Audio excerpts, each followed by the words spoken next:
Good evening, everyone throughout the Caribbean, throughout the world, and welcome to the NGC Bocas Lit Fest 2020, The Strength of the Islands, a panel discussion which is featuring some of the esteemed poets of the Caribbean. We have with us tonight Celia Sorhaindo from Dominica. We Hi. have, there we go, hi Celia. We have Lasana Sekou from St. Martin. Good evening, greetings. Good to be And here. we have Richard Georges from the Bahamas. I hope I'm correct on that, British Richard. person. Where are you from? Virgin Islands. Ah, BVI. see, BVI, see? Close though. Naila, you always do this to me. It's like I 5 years you're know. doing this to me. I know it's been so long. I'm so sorry. But it's so good to see you. It's so good to meet Celia. It's so good to make this reconnection with Lasana and with you, Richard. And of course, today's our panel discussion this evening is asking that question: how does literature help us turn surviving into thriving? I'm going to let you think about that question while I introduce our viewers to each of you in more detail. First, Celia. Celia Sorhaindo was born in the Commonwealth of Dominica, West Indies. She describes it as a small mountainous volcanic nature island, often mistaken for the Dominican Republic. She left Dominica when she was 8 years old. She lived for many years in the UK and she returned home to Dominica in 2005. She was an organizing committee member of the Nature Island Literary Festival from 2014 to 2017. And she was the Dominica link for Hands Across the Sea, a US based nonprofit organization which aims to help raise child literacy levels in the Eastern Caribbean.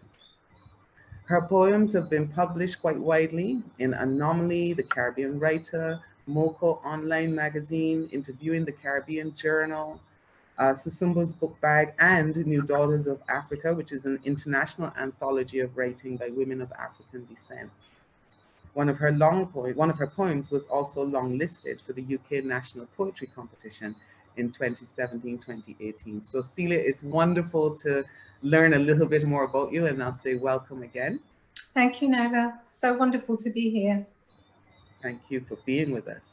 Lasana, Lasana Sekou, he's an award-winning author of numerous books of poetry, monologues, and short stories. He's the leading St. Martin writer and is considered one of the most prolific Caribbean poets of his generation. His work has been compared to that of Aimé Césaire, um, Kamal Brathwaite, and Dylan Thomas. And he's the founder, and I think most of us in the Caribbean know you as this, as well as writer, Lasana. He's the founder of the House of Nahisi Publishers, and he's also a co-founder of the St. Martin Book Fair.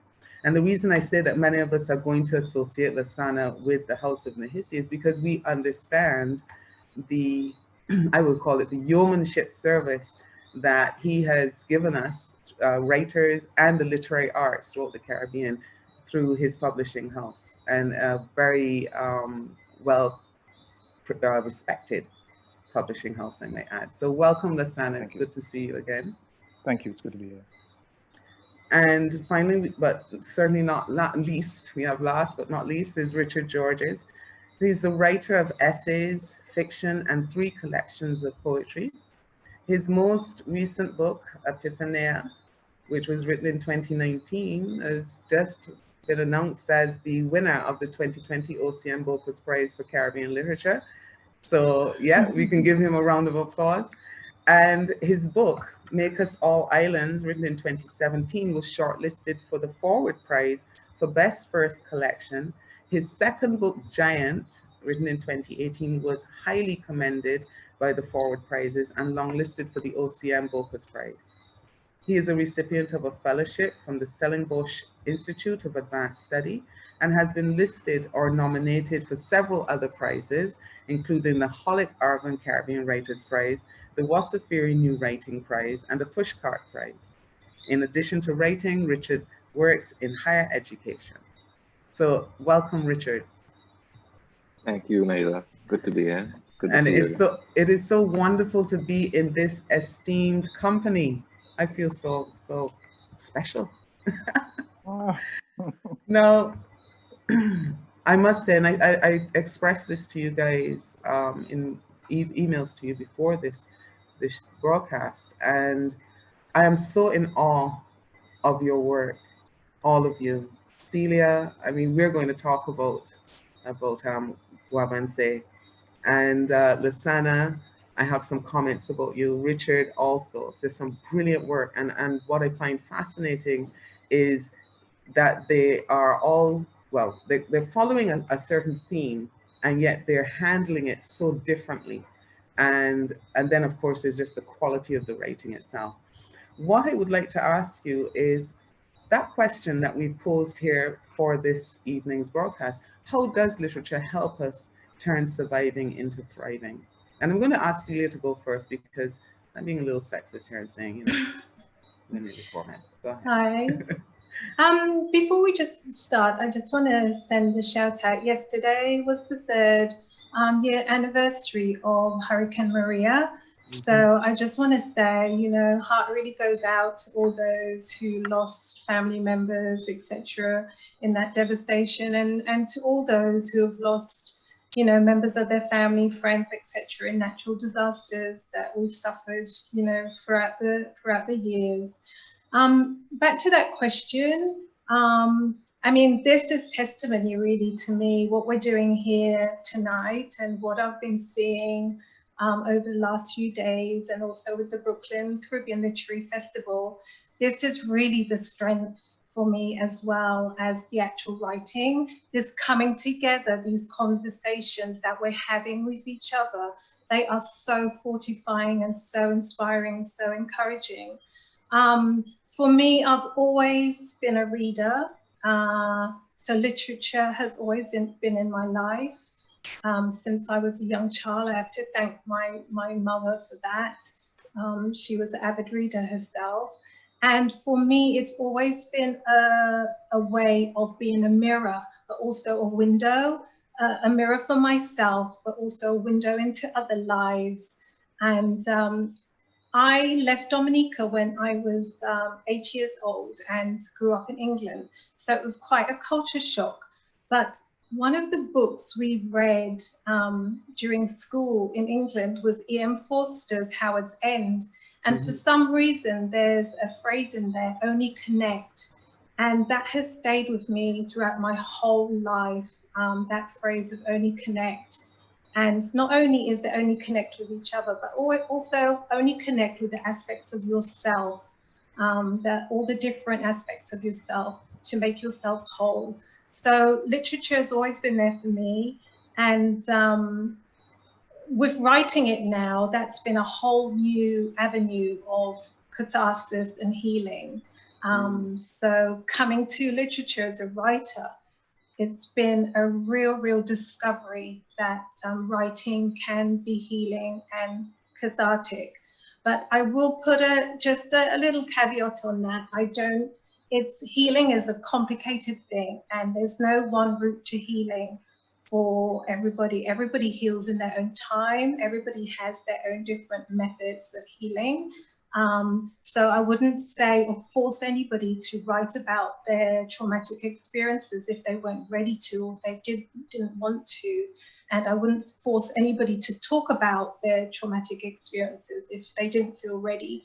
But for me, it has been a really cathartic experience, and has made me a stronger person as well. So yeah. Yeah, and we can see that in reading the book, in reading your poems. Unfortunately, I don't have my copy in front of me. The last poem in the book, I know that we're all going to end up talking about that, because I don't know if I should say this now. I think I'm going to save that thought. So you can remind me, Celia, because I don't want to take up too much of this time.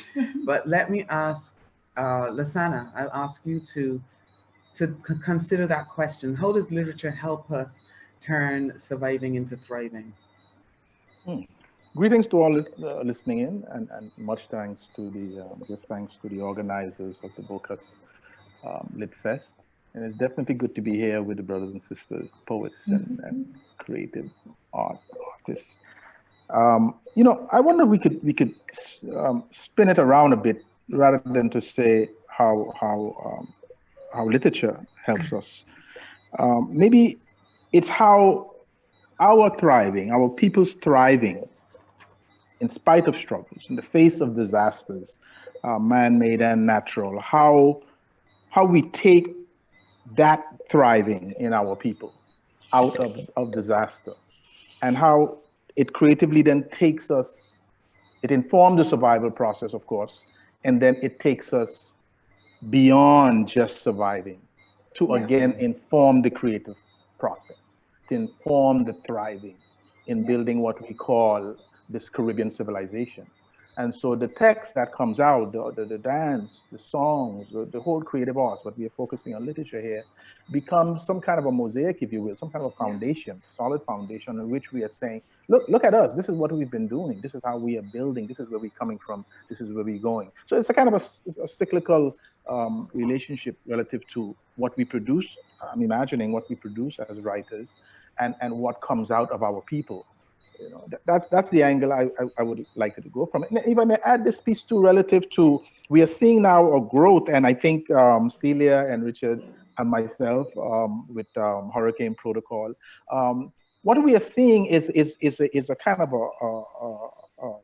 a genre of disaster writing, disaster literature coming out of the region, of a region that for thousands of years have had hurricanes for half of a hurricane season for half of the year.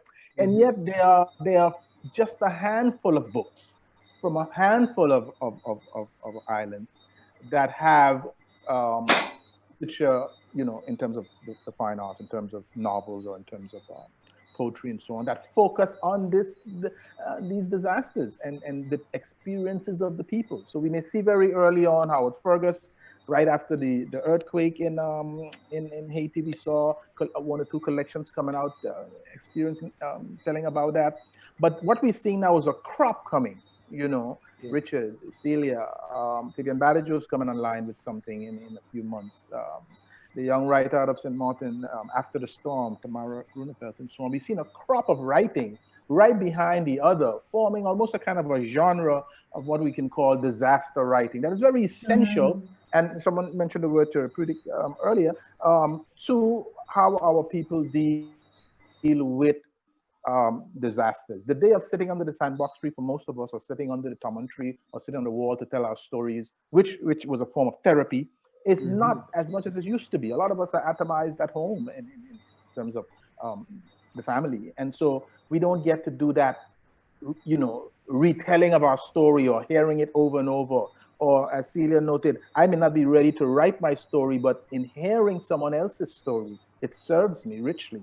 It Mhm. serves me in terms of my healing, and to go on and so on. And so our literature can, and I think should, and I think will be more and more forming that. It will form it as it goes into song, as it goes into movies, as it goes into the education curricula, to see how this helps us to heal, Mhm. and build better. Because sometimes the building is as simple as policies for structures that can better withstand a hurricane, that are not in place, or we don't know as a citizenry sometimes how to lobby and force our governments to instill certain types of building codes.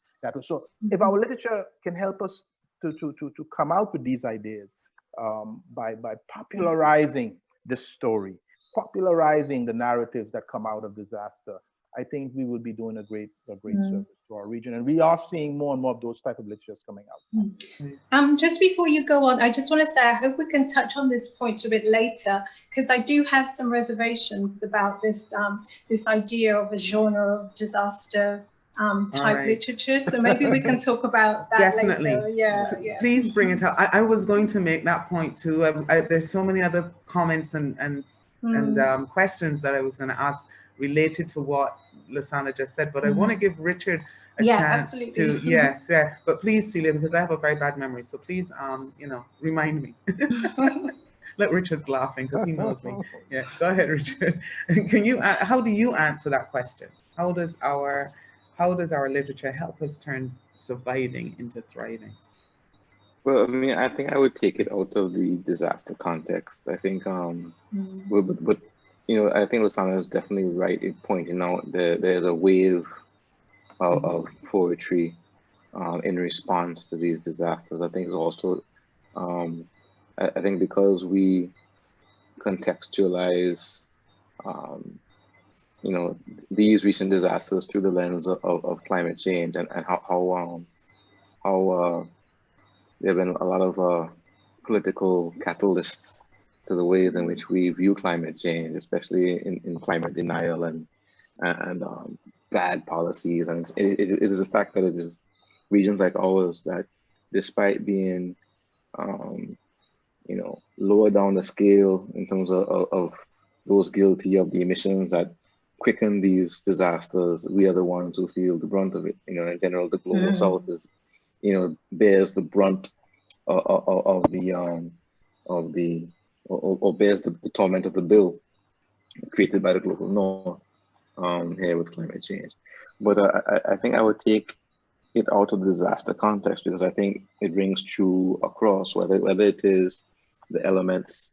And I just like to shout out Anna Portnoy Brima, the Puerto Rican poet, also has a collection coming out next year, centered on the impact of Maria in Puerto Rico, entitled "To Love an Island." And for those of you who know Anna, it's really waiting to see that one. It's going to be a powerful book. But yeah, I'll take it outside the context of disaster. And for me, writing from, and Lasana could relate, because in many ways we are writing from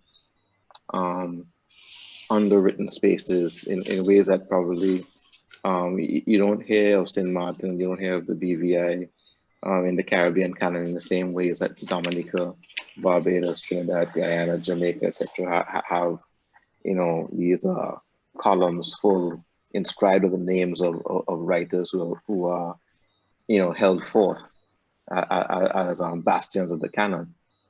So in many ways, Lasana, his prolificity is almost I don't know if he feels the same way I do, but almost like a necessity, it's a compulsion, because there's this void that you feel. You might have local authors, but very few, of us have been able to breach the void and be read wider than within our own island. So I think that's something. So there has been a lot of response locally, creative response to Irma. It's just that mine is one that got out. So I think there is that dimension of it, and that is, there's a degree of privilege that I have to recognize.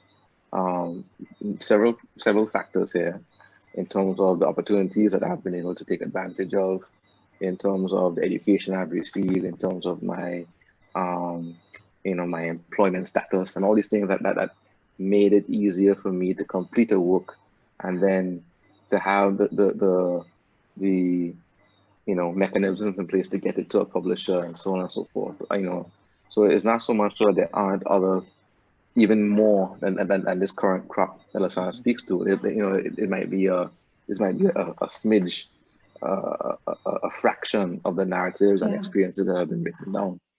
But outside of the disaster space, I think for me, my thinking in terms of the strength of literature, speaking as someone coming from, like I said, the underwritten spaces, is to have a hand in creating a text whereby my compatriots can see themselves reflected, because there's a great power of identification when you can see not just people who look like you and people who have similar concerns to you, but where you can see the landscape that you are familiar with, when you can see the histories and the narratives that being reflected there. There's a different dimension of power in that, I think.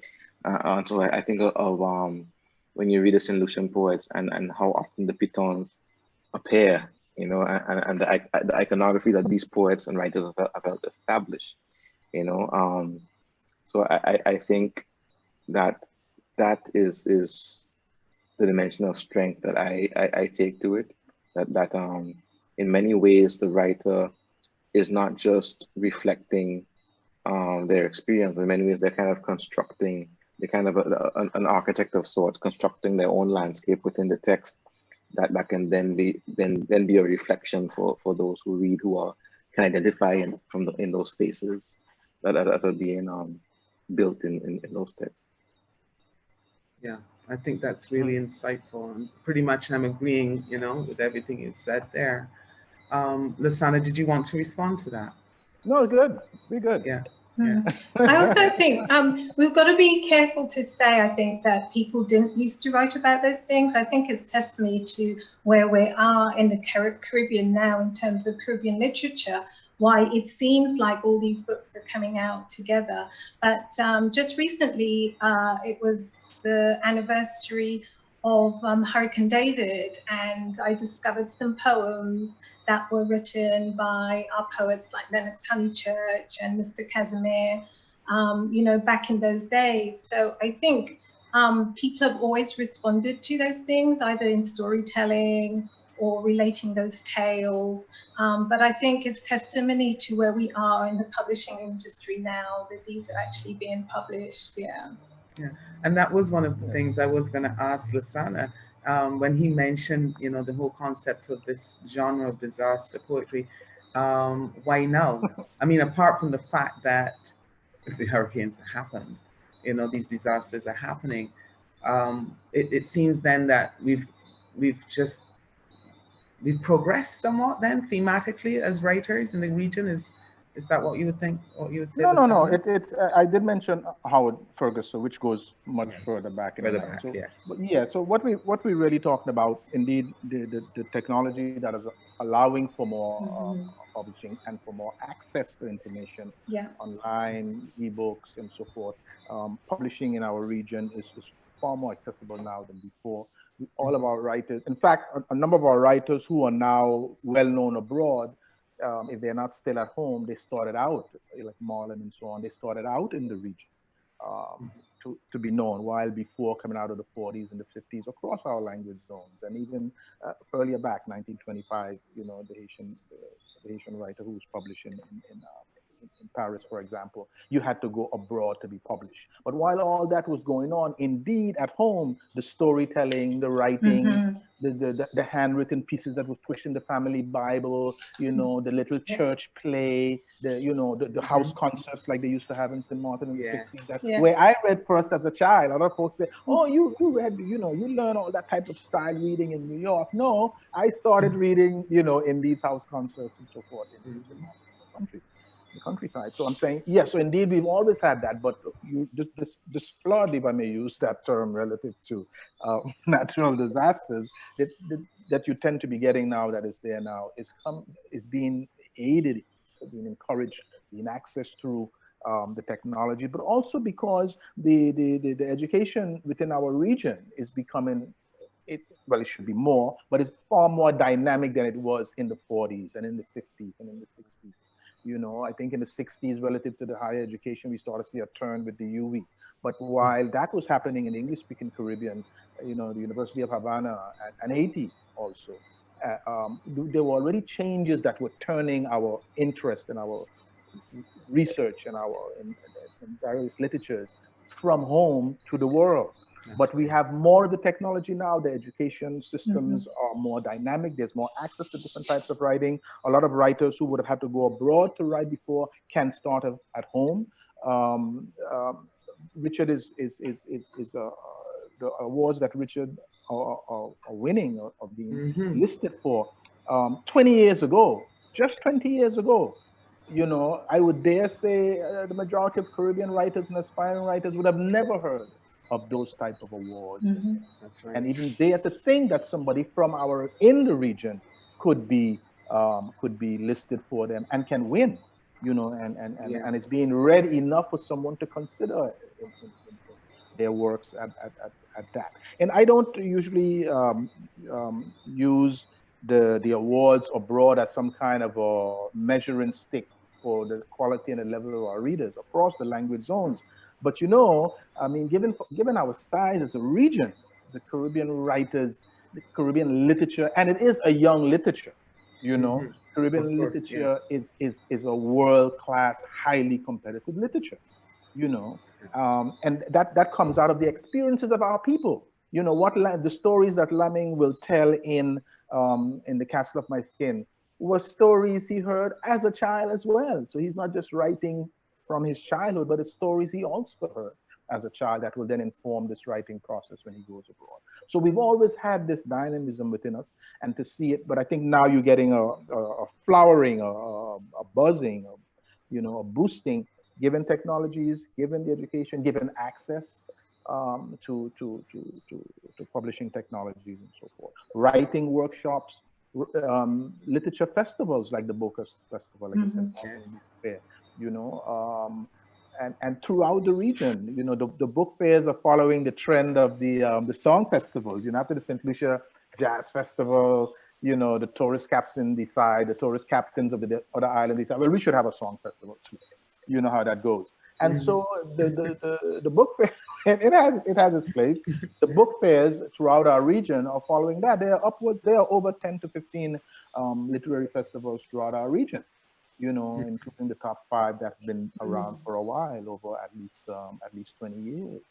You see, so all of that too is part of why we see more of the literature coming out of different types. I think we can also point to that, Lasana, you and Celia are published within the region, and so you have these to not, is no longer like you're saying, this reflexive relationship is no longer necessary in order for us to read each other. I think in the past, usually when something is published within the region, it'd be very insular.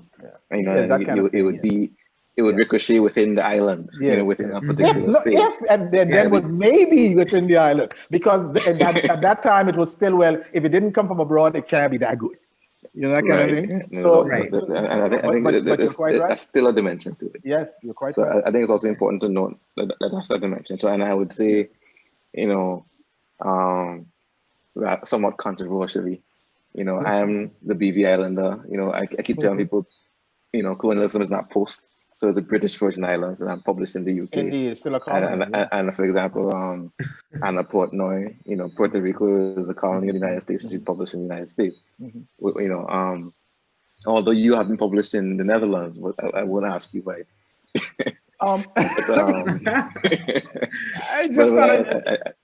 Well, I think in terms of magazines and journals, yes. But I'm just teasing you. Yeah. We have a beautiful house right there. You hit on the point right there that publishing in the region has also become one of the reasons why we're seeing more of this fruition of this type of writings about these experiences that we go through, both man-made and natural disasters. Because Howard Fergus books. Celia, you're correct relative to the Dominica experience. At least 1 or 2 of the Howard Fergus books out of Montserrat with the volcano experience, and if I'm not mistaken, a hurricane or 2, are anthologies. So it's not just his work, but he's collecting these different writers, children, elderly people, people who never thought they would ever see themselves in a book. And he's publishing from home as well. So whether it's a small, and this is another feature I've mentioned at a number of book fairs, and people look at you like, what? Because at that moment you didn't think about it. That at this stage, practically every island, as territory or as independent country, have a publishing activity going on. And in some places, the books that are being produced are of an extremely good quality.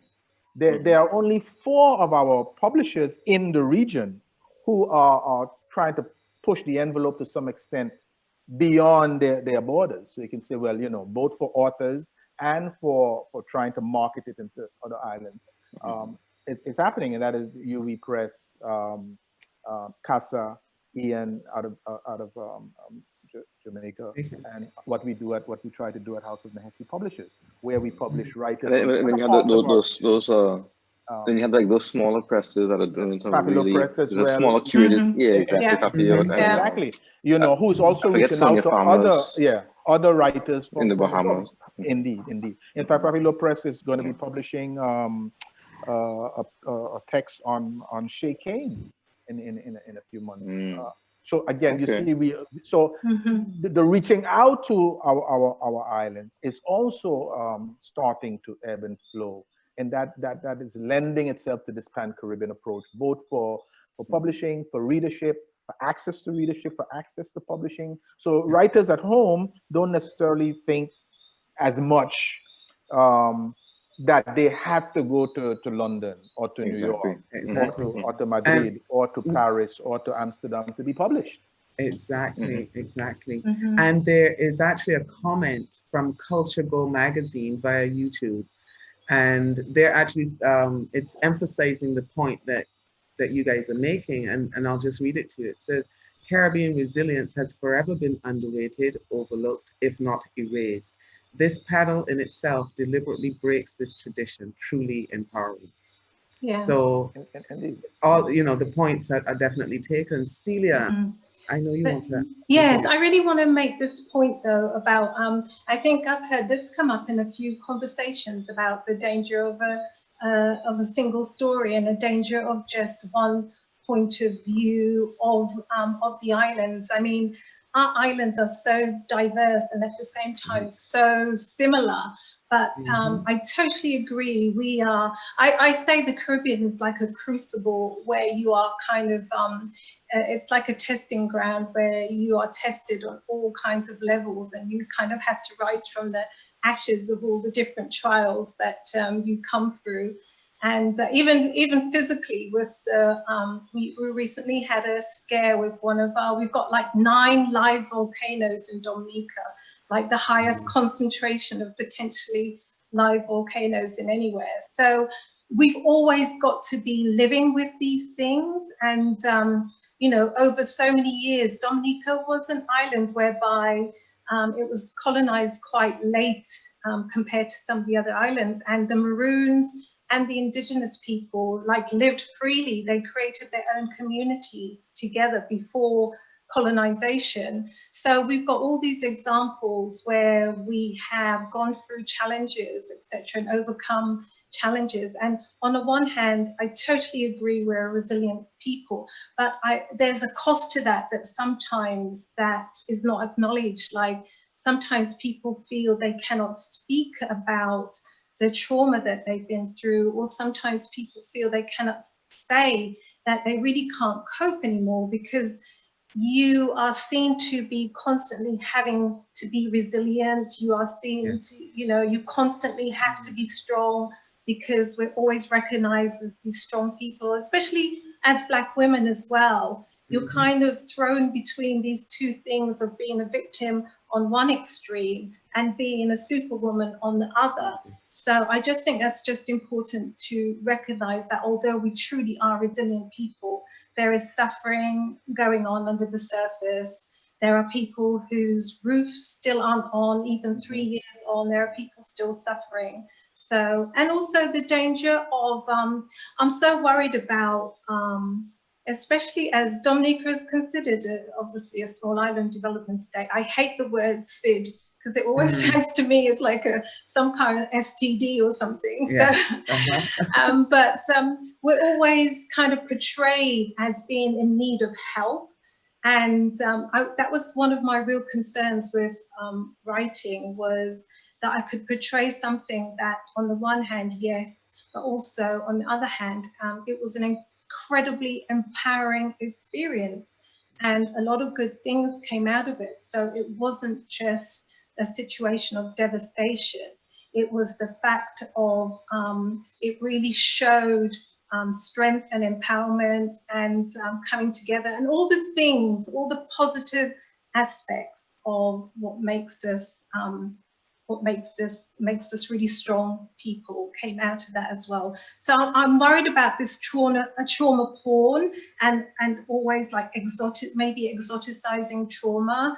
That is kind of some of my concerns, especially especially when it's been read from people overseas, from the UK and America, and whereby, you know, it's again all these poor people in the Caribbean.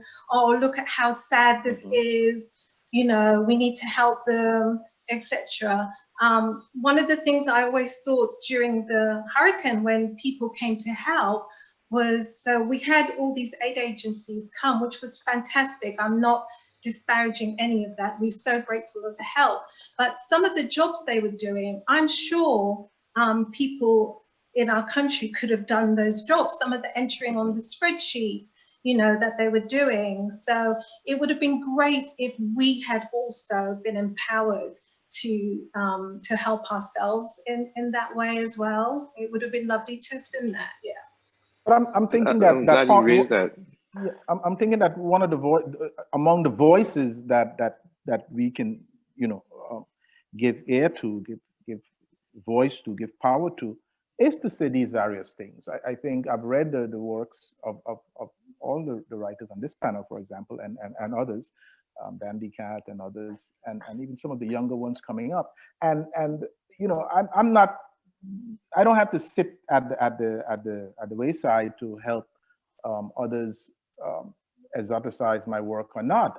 But I'm gonna try to put out the work that tells that shows us as a, you know, a full dimensional human being in the variety of our Yes. approaches. Yeah. And you know, Exactly. for example, there's a poem in the Hurricane Protocol where at the end of it you realize that the mother, and you see they go through the storm fills up the house, it floods in from the bayside, blah blah blah. And at the end of it, you realize it's a poem about a nervous breakdown. But the power and strength of holding on until the neighborhood, interestingly, Celia, rescued her that morning with her son. And what he went through because he couldn't protect his mother because he was too young, blah, blah, blah. At the end, you realize it's a story about a nervous breakdown. But yet the healing process, the holding process, the process that takes them in at the end of this is home, is community, and to rebuild and to, you know. So we as writers, and I don't think writers should censor themselves in no way at all. Yeah. We should give ear to the variety of our writing. Absolutely. But part of what we will write about and part of what we should encourage and give way to, because some of us are going to have opportunities to talk to kids. We're going to we're going to go to the school and talk and show a book. Is to let them know they can write about anything. I think that's so important. Means, right, and to write about the fullness of yourself as a being, of your family, of your neighborhood, of your community, of your island. So it's a three-dimensional, non-stereotypical image, you know, getting all these stories together and building up. There is not one picture. Yeah. Indeed. Right. So I think and also right. I want Richard to jump in. Yes, go ahead, Richard. In the writing, I think there's an awareness. I think that Celia is hinting towards. You know, I think often of Dave Chappelle when he's talking about why he had to leave the Chappelle show. You know, it's like when your art is no longer the vehicle for what you intended it to be. So I think that's what we are hinting at here. But I think, you know, and I've seen that sometimes, you know, whereby certain markets come into you because you're the hurricane poet. You know? Yes. There's some of that, you know, and like, you know, you fill in this notch. But I think for me, my concern is like we were invited because we're the hurricane poets. Nicholas did not do that. No. But that is my point. That is my point. You end up being Nicholas complicit. Did not do it. You end up being complicit. But I have this real issue because absolutely. This is exactly the point. And this whole capitalization. Back to Celia's point. Celia, to go back to your point in terms of you know, in terms of the strength and resilience that is almost a requirement. But I think for me, the strength and resilience is often the power just to be, you know, the power just, you know, not to have those expectations, just to exist in whichever way, exactly. To still be here, you know, is natural for you. Or recognize them and just decide to do it anyway. You know, recognize those things, but just decide to do it anyway. When the camera's not there anymore, I still have to go feed my children. Exactly. My esteemed colleagues. Now, you're all of this talking. I'm watching the clock at the same time, and it's a wonderful conversation. But you see all of this chatting, you know that you're going to have to share some of your work with us. All right. I'm going to give you a few seconds, and I'm going to let you decide who goes first. I want to read a comment. We have another comment in from Desiree Sibaran via Facebook. I hope I have her name pronounced her name correctly. And she's saying that point of constantly having to be resilient as islanders is so important. And she's very glad that Celia made the connection to race and Black women, Black people. Yes. So we're obviously on track. Now, Lasana, you spoke about a poem just in your last comment. I'm wondering which one of your poems you're going to share with us from Hurricane Protocol. Hint, hint. You know, I've never been too subtle with my hints. No, I've never been known for subtlety. Come on, Richard. You know me more. You know me better than that. And you know, the Hurricane Protocol for me is and Richard probably out of maybe even more than you, Naila, because I know you've known some of the work for a while, knows that this type of writing for me, Celia, and this goes back to your point, is new and is uncomfortable. It's a very uncomfortable zone for me. I like the socio-political, historical, sink my teeth into it and I could go, you know. Yes. But a lot of the poems in here are personal, they're familial, they're community. You know, when I was going out in the yard moving zinc and thing or helping somebody, maybe they say a line or two when I come back in for some water, I wrote the note down. I really like that point. Yeah, that's a really important. That kind of thing. Yeah. That's how this Hurricane Protocol came about. And if you'll notice that none of the poems really have a name. They have a subtitle called Hurricane Protocol, but each of them, the name is the date that they were written. Because that's when I came in, I wrote the date and I gone again outside to do something. And so this is one of these. I want to say to you though, you know, I understand that you were saying that about your work, Lasana. However, as much as it was a personal chronicle or personal recording of this event, I still found that you managed very well to work some of that socio-political, yes, that angle in there, even within the personal. So you realize it for yourself, because I was, of course, the personal is always political, right? It is. And I'm reading it and I'm saying, yes, this is different. This is not his work. Wow, you know, he's really there's this inner thing. I weep for you, Lasana, and then and then he jukes in this thing underneath it, like, oh yeah. You haven't changed. You haven't changed. I noticed, which is good. That's not a negative thing, yes. This one relative to the nervous breakdown. So it's 11/16/17. So that's the date it was written. Way after the hurricane, but the work was still going on. 11/16/17, Hurricane Protocol. It was the pitch nightingale singing. A sweep of seawater fly across the fish pond. Bust open the house, liquid glass in the galvanized cut off. A frigid wash up all up under the quarters of my bed. And to push my grown children back to me. They groan, yes, and curl up. Father, how I wish I could bear them back in me now. How he hands must be full of it with this world cold, trembling, and we tossing high on pond water deep, and we floating in air, wade and wading cross-eyed as cackling raptors appear, stark stares to the crackling shadows of crackling ceiling bones, splintering, whip.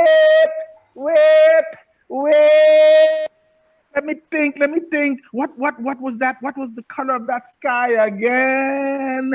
Waiting and holding on and waiting till morning come like a water bag bust. Neighbors, deliver us down to ground. One of my children, them, is still up there.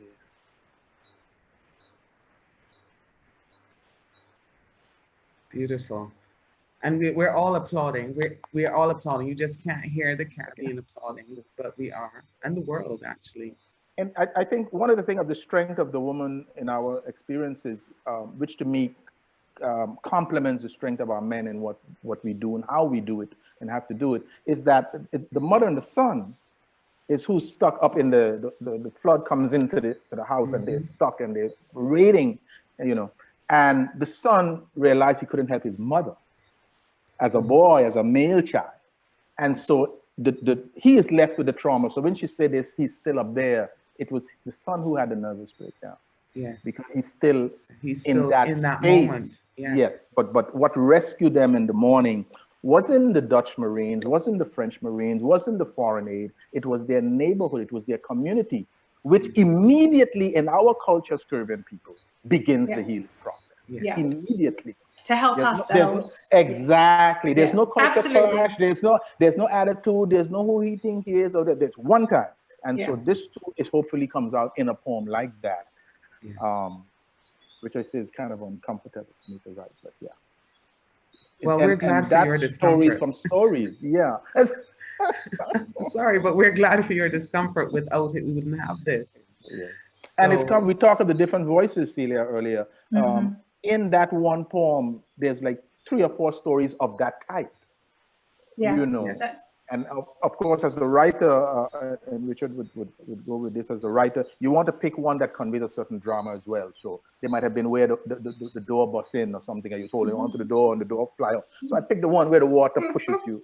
You know, Yes. it's, again, Yeah. you pick one. Because as a writer, that's true when we say we shouldn't limit or censor ourselves as writers or limit our children that we talk to about what they can write about. You do have certain aspects of the craft relative I was just to about our to reality say, this is that you not have just to our work with. diary. Yeah, this is Right, not just right. our diary entries. These are Exactly. crafted things. Exactly. And sometimes that balance is a real thing, you know, that people are going to say, but that didn't really happen. But the whole point is this is a creation. This is not just me writing out my diary. These are things I poured over and crafted and Well pick put. this from here, pick that from wherever. Yeah. So, you know, Celia, that was your introduction to your own reading. You know that, right? Okay, cool. I'm going to read one of the things I think that really makes us resilient, or what I've seen, is our immense faith, no matter what form that takes, whether it's faith, the Catholic faith, or faith in a greater force. That's something I've seen threaded through our culture. And I had a great aunt who lived to 101, I think it was. And one of her favorite things to say when things were just, you know, getting too bad, and I'd say, Auntie, well, what about this? She'd shrug her shoulders and say, like, what to do? You know, in the sense that it's sometimes you have to learn which battles to let go of and which ones to fight. And some of the healing is in the letting go. So this one is called Ode for My Mum's Missing Roofing Screws, Somewhere Still in the Universe. And this one is after a poem by Kwame Dawes that I read called Ode to the Clothesline. So I really recommend everybody looking up that poem by Kwame Dawes. There have been so many things to deal with, consider after the hurricane, that we couldn't imagine, never would have wanted to. Many say Maria was one hell of a storm, but the happenings after we woke from her wake were whole other almighty storms to be living through. Yes, I know. We know there is much to be grateful for, much we have still in all the forms that life beautifully frames for us. But now I am writing an ode to my mum's online ordered roofing screws, a small part of the huge tarpaulin puzzle of how we were going to get her home covered again, how to reassemble life to order as before. They were strong quality screws with hex heads, cute metal caps, and neoprene washers would keep heavy rain from heavens out of holes screws pierced with pointed self-drilling tips, letting water gush free down galvanized into gutters, then ground. Not so much the missing of things, Kwame wrote in Ode to the Clothesline.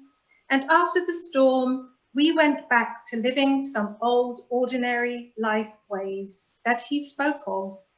We walked slow, back and forth, across that strange taut rope lying between horror and happiness, self-reliance and persistence, being alone and in the spirit of community, holding on to and letting go constantly. The joy, the pain feelings of this uncovering, this rediscovering. I know I have to let these missing roofing screws go.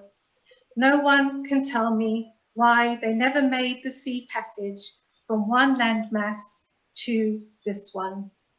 Just insured commodity, they say, no matter. This time, I agree. Yeah. So this one I was kind of thinking of Zong as well, when human bodies were just commodities. So you have to let the roofing screws go sometimes. The tarpaulin puzzle is the best. Yeah, it You really have was. that line. It really was. So I think you have so aptly and beautifully provided evidence of what you said earlier, which is that these are not just diary excerpts. You know, these are works of art that depict and record something important, you know. It's beautiful, Celia.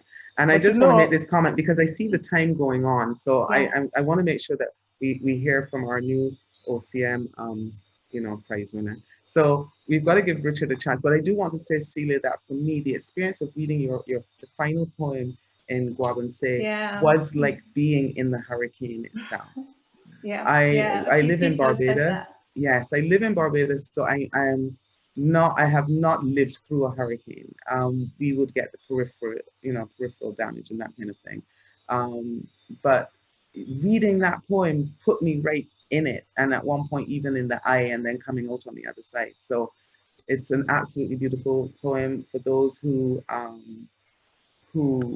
have an opportunity to get a copy, to Yeah. acquire a copy of Guabancex. I would highly, highly urge and recommend you to do so. And really, the different points of view, just quickly, it's the Mm, same storm, but we're all in different boats. So yes, that was yeah, really that's very important. You interesting. know, yes, that's so true. yeah, yeah. Yes, yes. We do have a question from an audience member, but Richard, I do want to give you a chance. I think we have an extra 5 minutes, I think. I'm being told here by my producer. So I'm going to read this question because it may lead to something, and then we'll listen to Richard. So we have a question from Fabian Adekunle Badejo, and I really hope I've not disrespected your name. And it comes via Facebook. How do you bridge the linguistic gap in the Caribbean in order to achieve a truly pan-Caribbean society? He says, I'm thinking of the role of translations in Caribbean literature. And he also goes on, congrats to Loretta Collins Kloba and co for the new bilingual anthology, The Sea Does Not Need Any Ornament. So thank you very much, Fabian, for that comment. But do you guys have any answer to that? How do we bridge the linguistic gap in the Caribbean in order to achieve a truly pan-Caribbean society? Well, I think Fabian Barajo is already part. He's one of our authors, Mm-hmm, authors at House of Nehesi, and mm-hmm. he's already part of that process. And we try to do that at House of Nehesi Publishers by the multilingual, whether it's two That's right. bilingual, trilingual, and even we went up to 4 languages in one volume that then is marketed throughout the experience, including from where that author or that writer is from. And that is something that we are not the first ones to have done that. That has started from before. And I think maybe there's a kind of a cornerstone coming out of the first part of the last century with Casa coming up after the 59 revolution in Cuba. So Casa has tried to do it in terms of their award, where the winner wins, the winning book would get translated into 1 or 2 languages and so forth. But at House of Nehesi, we've gone, we've added to that layer in terms of what publishers can do, what part publishers can play in translating writers from different parts of our region into different languages and to market those books at home, but also throughout the experience. And I think it comes, for lack of a better word, it comes easily from St. Martin because the multilingual aptitude within the St. Martin Society in Yes. general, from the traditional society up to now, means that language, we're not afraid of language. In fact, it's an aspect of the cultural aptitude of at one of the cores of the St. Martin culture. So it's like, yeah, it's another language. Oh, what's that language? We're curious about language. So we're trying to put that into our books, into the books we publish. We've published Lambing in, I think, 2 or 3 languages, in French and Spanish, Mm-hmm. and so forth. So that is a way to reach out to our region. So that same experience, Celia said, she says, we are writing about someone who The just said we are same. writing about the Mm-hmm. same storm, Yes, the but it's same a different. stimulus. Yeah, and so similarly, we want to see both the uniqueness and the similarities of us as a Caribbean people, as a region. We want to see it in the text, see it in our literature as we move it across the region. And if I may add one thing that, again, too, when I throw it out at conferences, people look a little startled and then they start shaking their head. And that is our region, including the Central American countries that coast, their coastal area, including the Guyana and Suriname and Cayenne. Our region have upwards to 30 million people. Mm-hmm. You know, that's not counting Laming's external frontiers yet, right? I know of no Caribbean author, none, including Marquez and so on, that have sold in our region, in the Caribbean region, 1 million books. Yes. You know, and so there's a lot of reasons for that. It's marketing, it's agents, it's bookstores. We know there's trade and commerce and so forth, but you know, it gives us something to look forward to of the different ways we can bridge that. We can make that reaching out to. I just use the million thing as a kind of a mark. It's not nothing set in stone. I'm just saying we can do more, and every which way we can as writers at festivals, when we talk to each other, the different languages that we study, trying to submit to writers in different parts of the region or in the world in different language areas, getting our work translated by translators like Jorge Rodriguez, who's excellent scholars in translations, but work it's not very expensive for them to get them to do it. All of that is part of the mix, if I can just throw that in. Reaching out through the translations of our work to our region, hearing our different stories and telling our different stories in the various languages. Beautiful. Thank you so No, much for that. I have And I know nothing that Fabian to must add. love that. Yeah. Yeah, Just to Fabian say must it have will loved that happen. answer. It will Yes. happen. Yeah, You know, of we're course. new. We're new to this, and it's just a matter of time. I even thought the other day. I mean, what was the Chinese experience of the hurricane? Yeah. The Chinese people here. Indeed. You know, could we translate some of these works into Yes. Chinese? Could we have Chinese works that translated into English of what their experiences were? Yeah. Indeed. Yeah. Yeah. You know, Richard. I think we're pushing towards that. Yes, sorry. No, go ahead. Get away. No, Richard. I'm waiting to hear Richard. Yes. I was No, gonna we're not. slide off. Richard, we're not leaving here tonight, Richard, until we've heard you. No, you're not getting away. No. All right. I'm gonna read a poem entitled "The Year Has Become More Beautiful." There is no power in the walls. The noisy nights rattle on. So I fill my cup with as much ice as it can carry and flood it with as much drink as it will hold. Green vines cover everything that was ruined. The rabble rousers light fires on foundations. They drink, they smoke, they laugh loudly. There is more here than joy. Every morning I walk past a fallen tree, its broken boughs wet and flowering purple.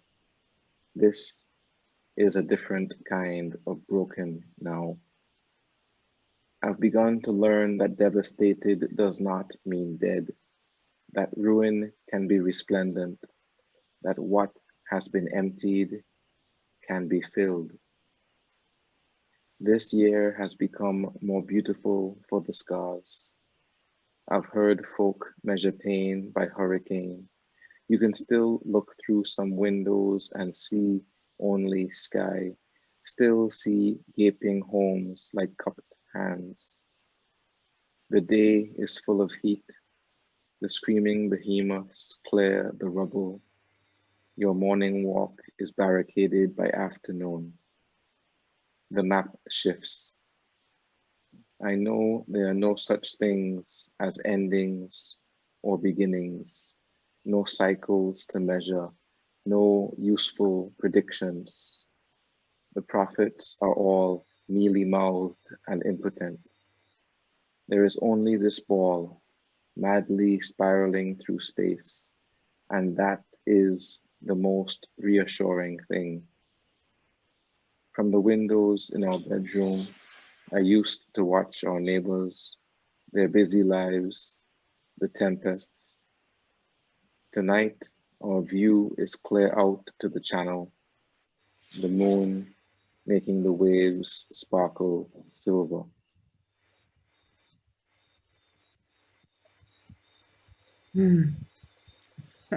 Such beautiful work. And you know Such beautiful something, work. if I may quickly put in there, we talk course. of the human element. We didn't touch so much on the economic element, but that's always thrown up by the mealy mouth prophets, for example, that But you know what comes out in that poem that is so key and is so involved in our lives and livelihood in our region that often maybe we don't think of immediately, is that the abuse to nature. Yeah. You know, this whole notion of an eco-politics that's coming in now as one of the areas that people talk about and write about. And that comes out clearly just by the description of what the tree goes through. That tree that you might have been passed every day and not noticed. And now you're passing it and you're noticing. It becomes part of the rebirth. It becomes part of the tragedy. It becomes part of the telling of that, you know, without markers, without a calendar, and it's setting apart its own space, so to speak. So that what happens to nature when these storms pass, in addition to what happens to the human being, what happens to the economy, what happens to expectations, what happens to and so forth. Yeah, I think that's Richard, I really love that because it really shows, like, I love the term collateral beauty, because it's not all about the devastation. There's so much beauty. Right. There's so much beauty, and I think that poem, days later. Yeah, you know. So that poem really spoke to that. Yeah, I found that with all three of you, there was always that sense of, yes, absolute and in a sense pure devastation, but that there was always a sense of hope and regrowth and rebuilding, and that in some cases, at least in my imagination, I could see your words as being that actual rebuilding of the island. Right. And it very, as I said, I've not experienced the hurricane full force, but it just gave me this sense of comfort, having read this, that you know, there's always going to be hope. Yes, there's going to be devastation. Yes, there's going to be loss, but there's also always going to be hope. We actually have another comment via Facebook from Cynthia Birch, and this goes back to what we were talking about in terms of bridging the linguistic gap or the language gap. And Cynthia has said here, when there are so many experiences in common, much of communication is intuitive. So translation, and she puts that in quotations per se, helps the process of understanding, but it is not the only medium of sharing experience. And that also re-emphasizes what Celia was saying and what you, Lasana, was saying, and what Richard has demonstrated, which is that it was the same stimulus, but there was no trouble expressing it from your various boats, And our music as Caribbean people leads that way, You can be in Anguilla and you hear Cuatro Carenta, you could be in Havana and you hear a Caiso, and you could be in Trinidad and you hear a good piece of music from a zouk. Yeah, I was gonna say from Curaçao, but zouk sweet too. And all of a sudden it's felt, it's known intuitively, and some of the experiences that are in you going to speak to that, if I can use that term. So our music generally have led a lot of in the way of where our arts, our literature is following, in terms of connecting and reconnecting and discovering and so forth, and sharing our experiences as Caribbean peoples. Mm-hmm. Well, I have found this a thrilling evening, just an absolutely thrilled to be with you. We do have permission to go on a little longer, and because I'm going to hog the show a little bit, I'm actually going to, after I thank our guests for joining us here on the NGC Bocas Lit Fest 2020. This is the panel discussion, The Strength of Islands, and we've been exploring how literature helps us survive and thrive in the Caribbean. And Celia, I might be putting you on the spot a little bit, because I think I'd like to have you end our show this evening with an excerpt from that poem. If I'm not asking too much, you have a special request. I want people to experience it with me. And this is not to diss the fellow esteemed poets. I've been referring to you as that all night, but I really want people to experience that with me. Lasana, I want to congratulate you on your volume, because as you said, this was a step away from the quote unquote norm for you. And it was as painful as it may have been. As I said to you, we're happy for your pain. We're sorry that you had to experience, but we're happy to have been able to experience the, let's call it the aftermath of that. It is absolutely wonderful work, my brother. And Richard, we haven't made a big enough fuss about you and this OCM Bocas Bocas win, Prize. exactly. Yes, we really haven't. We haven't. I agree there. I mean, I agree. yeah, we haven't made a big enough fuss. You know. Congratulations, my brother. It's going to get to the point where I can't even call you. I can't even talk to you probably because you are going to be so up there stratified, man. Beautiful. No, and it's like Lasana said, you know, 20 years ago, 20 years ago, we could not be having this conversation with one of our brothers. Or if we were, it would be one of our brothers from, as Richard pointed out, one of the islands where, you know, the writers are known somehow to be born there. And he would have been visiting the Caribbean. He would have been visiting the Caribbean, or you would have to contact him abroad. Something like that. Yes. Yeah, for real. So I want to thank all of you. I'd like to thank you, Richard, Lasana, Celia. I'd like to thank all of our viewers out there in internet world and social media, Facebook, YouTube, wherever you're joining us. And I urge you to, you know, continue to check out the NGC Bocas Lit Fest 2020. Lots of good things happening. Celia, are you ready for it? Yeah. I just want to say thank you so much for this opportunity. I'm so honored to be in this space with Richard and Lasana. When I saw the pictures, I thought it was like, it was two roses and a thorn in between. So we're good with that. No. That's the beauty. A beautiful rose and the thorn. Exactly. that's the beauty of nature, though, and the rose and the thorns are necessary. Yes. Although actually, I shouldn't use rose. I should use a hibiscus or something. A more something Caribbean like that. flower. Yeah. True. So true. I'm just going to read a very short extract from the last poem, which is Hurricane Praxis, Exorcising Maria Experience, and it really was an exorcism to kind of write this one. So it's just a short extract. We exchange food with each other. We long for garlic, onions, fresh seasoning, green fig, fresh fruit. We long for cold beer, for ice. We need fresh food, toiletries, Pampers, baby food. We need washing powder, disinfectant. We need so much. We have fuel. We hope soon we will have bread. We make our own bread. We even make our own fuel. We are thankful when rations start coming.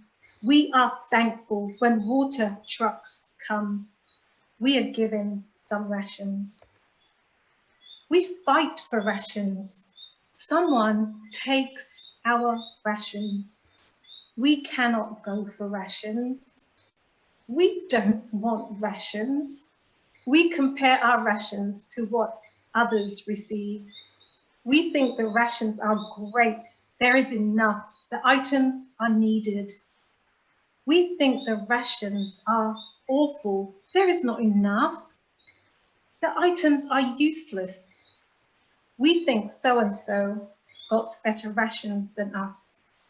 We hate needing rations. We long for fresh food. So it's just a